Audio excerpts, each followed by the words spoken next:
The modern sovereign's reign begins not in a boardroom, but at the breakfast table. A child's tantrum over the wrong cereal is not a minor inconvenience, it is the first challenge to your authority for the day. Machiavelli would not negotiate or plead.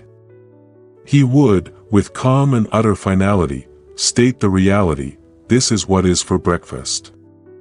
You may choose to eat it or not, but there will be no other options, and you will be hungry later.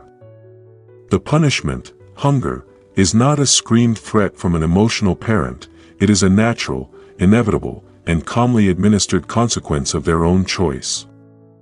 This teaches the child that your word is a fundamental law of the household, not an opening bid in a negotiation. The illusion of your infallible resolve is crafted in these tiny, daily battles. Consider the family argument over a teenager's curfew. The emotional, modern parent argues from a place of worry, saying, "I'm just concerned for your safety, you can't be out that late." This immediately opens a debate about the validity of your emotions. Machiavelli would frame it as an immutable decree based on structure, not feeling. This house functions on order.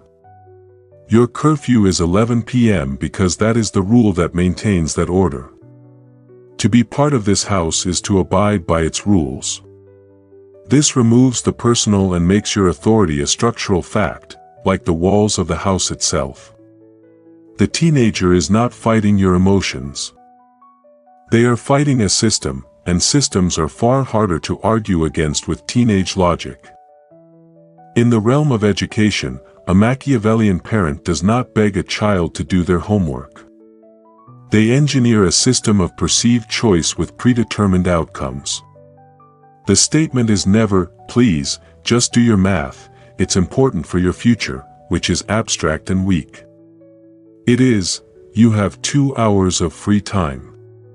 You may choose to complete your homework first and have 2 hours of uninterrupted leisure, or you may choose to have leisure now and do your homework later, but know that the television and your games will be unavailable until it is done to my standard."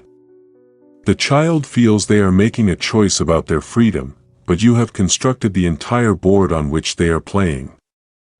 Their choice merely selects which of your predetermined paths they will walk down, reinforcing your control over their environment and the perception of their own autonomy. Within the workplace, the sovereign illusion is built on the perception of indispensable value. Machiavelli would not simply work hard, he would ensure his work was hypervisible to those who matter. He would never just solve a problem quietly. He would solve it and then craft a concise, powerful email detailing the solution, sent not just to his immediate manager but to a key stakeholder, framing it as ensuring alignment across the team. He makes his competence a public spectacle, crafting a persona of the unflappable problem solver. While others who merely do their jobs in silence become faceless and replaceable. His value is not just in his labor, but in the brilliant spectacle of it. When faced with a toxic or incompetent manager, the modern employee often responds with grumbling and passive resistance. Machiavelli would see this manager not as a superior, but as an obstacle and a tool. He would never openly challenge them, as that creates a hated enemy. Instead, he would master the art of managing upward. He would feed the manager's ego in meetings, crediting them with his own good ideas to inflate their sense of security, while meticulously documenting every instance of their incompetence and error. This dossier is not for immediate use, it is a weapon kept in reserve, to be deployed with surgical precision only when the time is right to remove the obstacle and position himself as the natural, prepared successor. The attitude towards the workplace itself is not one of loyalty, but of calculated extraction. Machiavelli would view the company not as a family, but as a territory to be exploited for the resources it provides: skills, connections, capital, and prestige. Every project is chosen not for its interest, but for its visibility. Every relationship is cultivated not for friendship, but for its strategic utility. He is always building his own power base and personal brand within the company, knowing his loyalty is only to himself and his own advancement. The moment the territory is exhausted of resources, or a better territory appears, he is prepared to move on without sentimentality. His cultivated persona his most valuable transferable asset.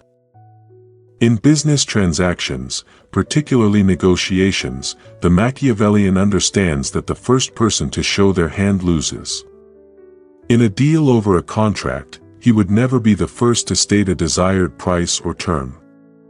He would master the power of silence and questioning, forcing the other party to reveal their needs, pressures, and weaknesses first. He crafts the illusion of having all the time in the world and multiple other options, even if he is desperate to close the deal. His calm, unhurried demeanor itself becomes a weapon, pressuring the other side to fill the silence with concessions, making them fear his walking away from the table. During the negotiation itself, he would employ a brutal form of framing. He would not say, "I want a higher price." He would structure the entire conversation around the immense, unique value he provides, listing his strengths not as boasts, but as simple, unassailable facts. He would then present his desired terms not as a request, but as the natural, logical conclusion that matches the value he has just established. He makes his offer seem like an objective reality, not a subjective demand, forcing the other party to argue against the very value proposition they initially sought him out for. The closing of a deal is where mercy is a weakness. If Machiavelli secures a significant advantage, he would never offer a gratuitous concession out of a desire to be nice or fair. This would only signal that his initial terms were bloated and that he can be pushed further. Any concession is extracted at a high cost, traded for something else of greater value. The illusion he maintains is that his bottom line is absolute and unemotional, a fortress that cannot be stormed by appeals to sentiment. This reputation precedes him, making future negotiations even more tilted in his favor, as opponents will assume there is little fat to trim from his offers. Finally, in the aftermath of any conflict, be it a closed business deal, a subdued child, or a one-office political battle, the Machiavellian sovereign never gloats. Victory is downplayed. To the defeated party, he might even offer a small, gracious gesture that costs him nothing but serves to obscure his true nature and prevent the festering hatred that leads to future rebellion. He allows his actions, the successful deal, the quiet household, the promotion, to speak for themselves. The power of the illusion is greatest when it seems effortless, as if his success were not a product of ruthless calculation, but the natural result of his inherent, godlike superiority. The blueprint is yours. The power to craft a godlike persona now belongs to you. The question is, do you have the will to use it? Subscribe for the ruthless insights others are too scared to share. In our next session, we execute the final maneuver, the silent coup, how to displace a rival without them ever seeing it coming. We will move beyond defense to outright conquest, detailing the step-by-step process of identifying weakness, gathering quiet allies, and orchestrating a takeover so seamless you are welcomed into power as a savior, not a usurper. The throne awaits.